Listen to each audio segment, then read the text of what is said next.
Kingston's first train station remains in critical condition. If the neglect continues, this historic site will be lost to time very soon.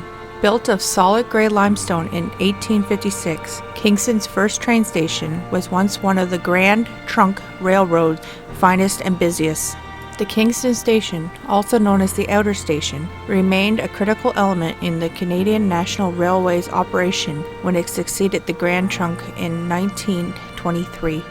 The site also reflected the importance of Kingston as a commercial and industrial center. Located 2 miles north of the Kingstons downtown, it became the center of a new sub-community known as the Kingston Junction. Houses, stores, schools, and churches sprang up to serve railway employees and their families. The station closed to rail service in 1974 after a new station was opened in Kingston's West End. The current station opened west of Kingston's then city limits in 1974, replacing the CN's historic Grand Trunk Station buildings in the city's north end. Relocating the station allowed CN to shift mainline track further north, limiting the long curve to the south. The obviously dangerous curve with a 30-mile-per-hour speed restriction caused at least one train to leave the rails in 1947 before CN successfully realigned its main line through the deep limestone cut north of Elliott Ave between Division Street and Montreal Street in October of 1974. CN's main line opened October 27, 1856 as the Grand Trunk Railroad was built in 3 sections. Montreal built the subdivision westward to Brockville, Toronto built eastward to Oshawa, and Kingston built both east and west to bridge the gap.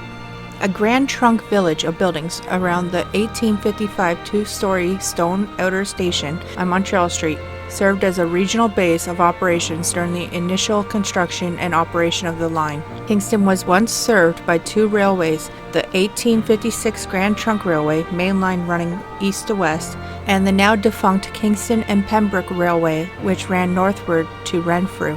The CN main line between Toronto and Montreal crosses the Rideau Canal system at Kingston Mills, a rural area north of the city.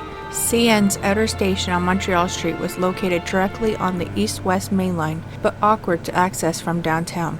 Both the CN Grand Trunk and the CP-operated railway followed the west bank of the Cataraqui River to reach Kingston's then-industrial waterfront and lakeport. CP operated K&P's inner station directly opposite of Kingston City Hall in what is now the Confederation Park. The lines extended to the Canadian Locomotive Company factory and Kingston's dry dock. The inner station closed in the 1930s, and the last waterfront tracks were removed when the locomotive factory closed in 1960s. The original limestone 1.5-story section was built in 1855.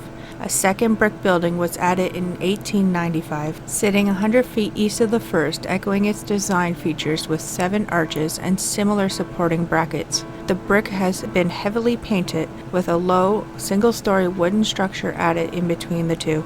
The earlier limestone building hosted offices and a waiting room until at least 1892. The second building housed a lunchroom. In 1939, the earlier building was converted into a baggage and express room. In 1984, to celebrate the 200th anniversary of Loyalist settlement in Ontario, Her Majesty Queen Elizabeth II and His Royal Highness the Duke of Edinburgh traveled by train to several communities. The Queen and Prince Philip would detrain here, traveling by car a few miles west to Amherst to open the eastern end of the Loyalist Parkway. A pilot train arrived a few minutes ahead of the Royal train.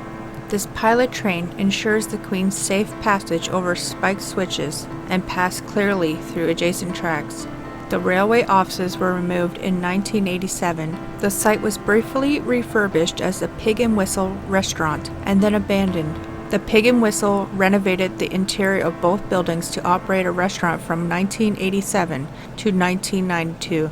The City of Kingston designated the buildings under the Ontario Heritage Act in 1994.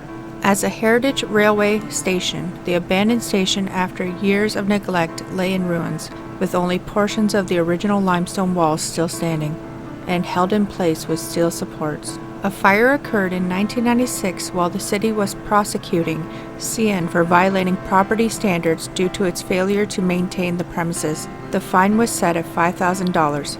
After failing to meet two deadlines to make the emergency repairs to the 1855 building, the city ordered the work to be completed and charged CN an additional $10,000 for the expenses it incurred.